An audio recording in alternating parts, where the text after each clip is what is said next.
Hey guys, আসসালামু আলাইকুম। চলে আসলাম আমি ব্লগ বাই কাজী হীরা থেকে। আমি তোমাদের হীরা আপু চলে এসেছি।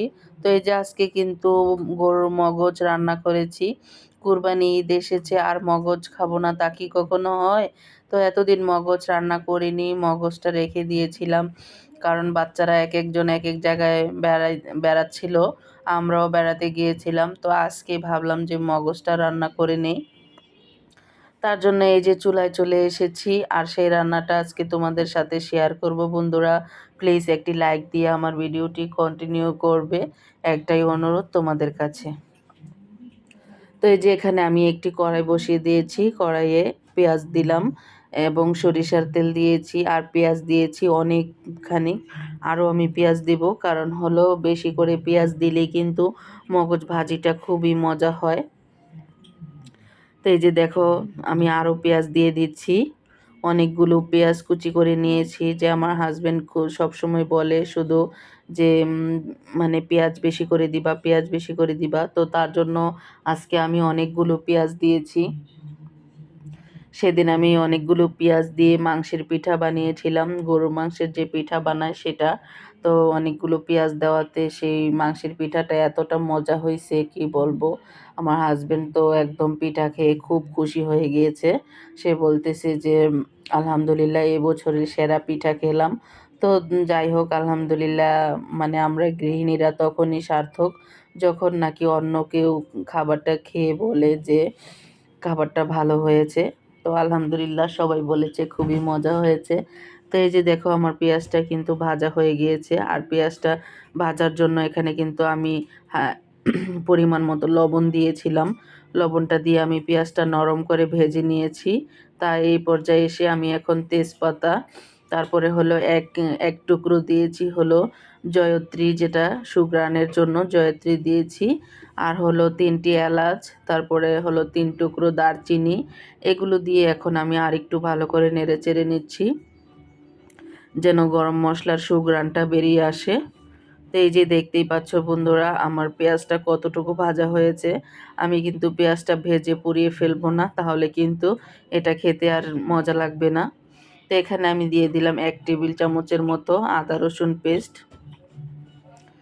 আদা রসুন পেস্ট দিয়ে দিলাম। তারপরে হলো দিয়ে দিলাম 1 চা চামচ হলো ভাজা জিরে গুঁড়ো।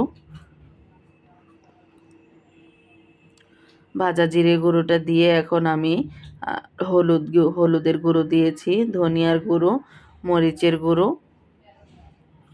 তো এই সবগুলো মশলা একসাথে দিয়ে এখন আমি একটু পানি দিয়ে দেব এখানে। পানিটা দিয়ে সুন্দরভাবে আমি মশলাটাকে কষিয়ে নিব। তো বন্ধুরা, তোমরা কে সবাই মগজ খেয়ে নিয়েছো? এই যে মোটামুটি সবাই তো তোমরা কোরবানি দিয়েছো।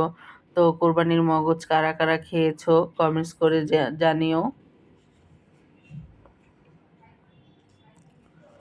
তো এই যে ঢাকনা দিয়ে ঢেকে দিয়ে আমি এখন মশলাটাকে সুন্দর করে কষিয়ে নিচ্ছি।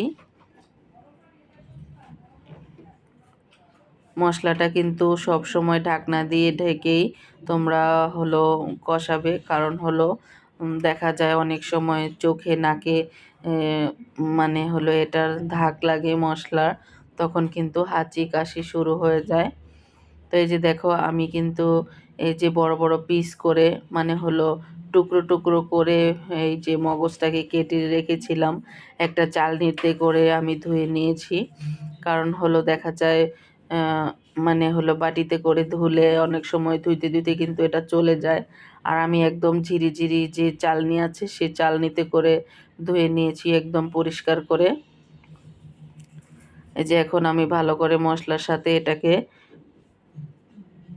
মিলিয়ে দিয়েছি। তো এই যে আস্তে আস্তে আমার এই যে মশলার সাথে কিন্তু মগজটা কষানো হয়ে যাচ্ছে। দেখে আমি তোমাদেরকে দেখিয়ে দিচ্ছি যে আমি মগজটা কীরকম সাইজ করে কেটেছি। এভাবে টুকরো টুকরো করে সাইজ করে কিন্তু মগজটা কেটে রান্না করলে খুব ভালো লাগে। অনেকে আছে দেখা যায় হাত দিয়ে কচলে কচলে হলো মগজ রান্না করে, তো সেটা আমার কাছে ভালো লাগে না। আমি এই যে ছোট ছোট পিস করে কেটে রান্না করলে আমার কাছে খুবই ভালো লাগে। তো এই যে দেখতেই পাচ্ছ বন্ধুরা, আমার মগজ ভাজিটা কিন্তু অলমোস্ট ডান হয়ে গিয়েছে। আজকের মগজ ভাজিটা কিন্তু অনেক মজা হয়েছিল।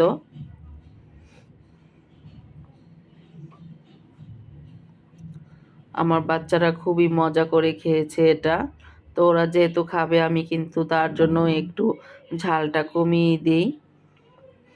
তো কেমন লাগলো আমার রান্নাটা আজকে? ভালো লেগে থাকলে ফ্যামিলি এবং ফ্রেন্ডসদের সাথে শেয়ার করে দিবা। সে কামনায় আজকের মতো এখানেই বিদায় নিচ্ছি। আল্লাহ হাফেজ।